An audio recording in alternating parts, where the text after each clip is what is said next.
تحياتي وأهلا وسهلا فيكم. حلقة اليوم رح نحكي فيها عن اللقاء اللي جمع بين ريال مدريد وأساسونا وانتهى بفوز ريال مدريد 1-0. لهيك بتمنى إذا عجبتكم الحلقة تضغطوا على زر اللايك وتشتركوا بالقناة، ويلا نفوت على التفاصيل.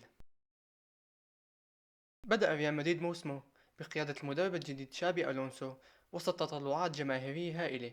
المباراة الأولى اللي كانت بالسانتياغو برنابيو ضد أساسونا كانت بمثابة اختبار مبكر لمشروع المدرب الجديد، لكنها انتهت بفوز باهت تحقق عبر ركلة جزاء مثيرة للجدل كان بطلها مبابي. الجماهير انتظرت بداية نارية تؤكد أن الفريق دخل مرحلة مختلفة مع تشابي ألونسو، مو مثل سابقتها اللي كانت مع كارلو أنشيلوتي، لكن الواقع أظهر أن المشروع لا يزال في طور التجريب. وخلونا نفوت أحداث اللقاء. بالشوط الأول هيمنة ريال مدريد كانت عقيمة جدا على الكرة دون فرص واضحة، غابت الحلول في الوسط، بينما تركزت محاولات الفريق في التسديدات البعيدة عبر المدافعين كاريراس وهويسن وميليتاو.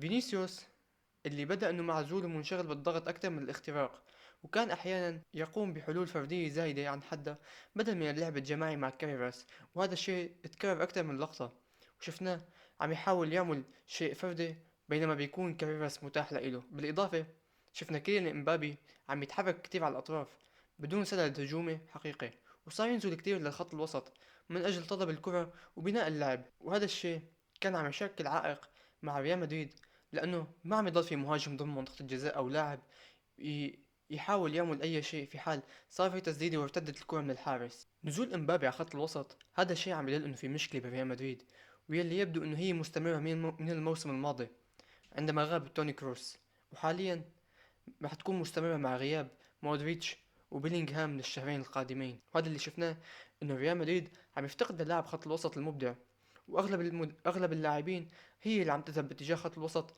محاولة منها انه توجد حلول، لكن ريال مدريد بدون لاعب مبدع صعب يعمل اي شيء. بينما من جهة اوساسونا التزم بخطة دفاعية متماسكة يلي هي 5-3-2، بالحالة الدفاعية عم تكون 5-4 بدون اي مهاجم، وسعيا منه لامتصاص حماس ريال مدريد في البدايات واستغلال المرتدات، لأنه اللعبة الأولى كانت على أرض مدريد، وأكيد الفريق المدريدي راح يحاول يثبت لجماهيره أنه هو جاي يربح هذا اللقاء ويقدم أداء ممتاز. فريق أوساسونا ظهر بصلابة دفاعية ممتازة وأغلق العمق ومنع ريال مدريد من الاختراق.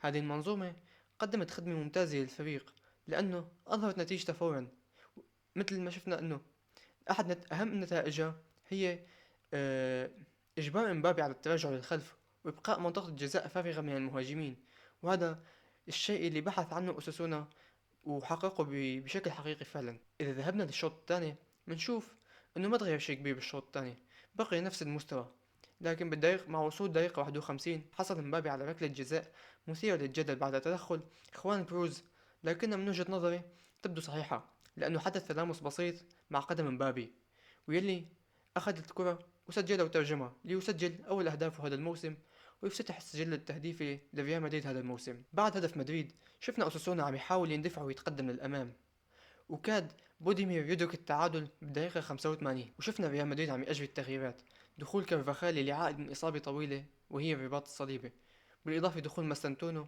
اللي كان أول ظهور إله، وأول 20 دقيقة قدمها بشكل ممتاز بقميص الملكي، وجونزالو يلي دخل بدال فينيسيوس. رغم النشاط النسبي اللي تحسن بالشوط الثاني ظل الأداء باهت حتى طرد لاعب أوساسونا بالوقت بدل الضائع ليؤمن مدريد فوز غير مقنع، لكن أجمل وأفضل شيء في الشوط الثاني هو اللي عمله تشابي ألونسو من خلال تهدئة رتم اللقاء واللعب بهدوء، وحاول أنه يبقي المباراة تحت السيطرة، وما ما تروح مثل المضاربة، هجمي بهجمة، هجمي هون وهجمي هون. بالعكس هو حاول يبحث عن الهدف الثاني بهدوء من خلال تدوير الكرة بأكبر قدر ممكن. رغم خسارة أوساسونا لكن الفريق استحق أنه يكسب نقطة على الأقل، كما أنه قدم هدية لأندية الليغا وهي تطبيق خطة قد تكون مضادة لخطة ريال مدريد هذا الموسم، وقادر على ضبط الهجوم المدريدي والاندفاع الحماسي وضبط السرعات المدريدية اللي عند امبابي وفينيسيوس. باللقاء كمان شفنا ابراهيم دياز عم ياخذ مكان رودريجو على الجهة اليمين، لكن الجهة اليمين ظلت فارغة. ابراهيم دياز ما قدم الأداء اللي بيقدمه رودريجو، وهذا الشيء يبدو انه عم يدل انه رودريجو رح يطلع بالصيف بأقرب وقت ممكن، لأنه من كأس العالم للأندية حتى الآن المدرب الإسباني ما اعتمد على اللاعب أبدا. من الأداء السيء لإبراهيم دياز، هناك أحد اللاعبين كان عم يقدم أداء ممتاز، هو المدافع دين هويسن، يلي ظهر كمان بأول مباراة إله بالليغا بقميص ريال مدريد.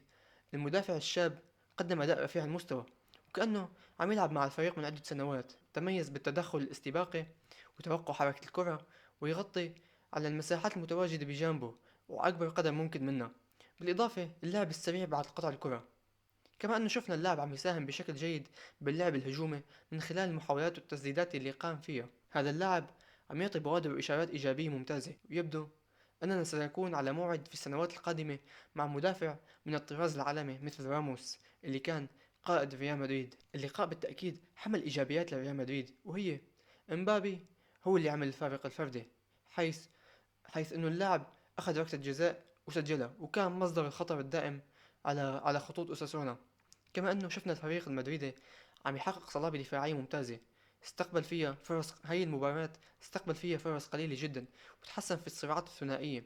وكورتوا ما ظهر بشكل مستمر في اللقاء مثل الموسم الماضي، وما كان هو بطل اللقاء. وكمان شفنا تنظيم الضغط العالي، ظهرت شوية لمحات من فلسفة تشابي ألونسو، خاصة في استرجاع الكرة سريعا بعد فقدانها. لكن من سلبيات اللقاء كان هو غياب صانع اللعب. مثل ما قلنا، الاستحواذ كان بطيء وعقيم، والجهة اليسرى كانت دائما مزدحمة.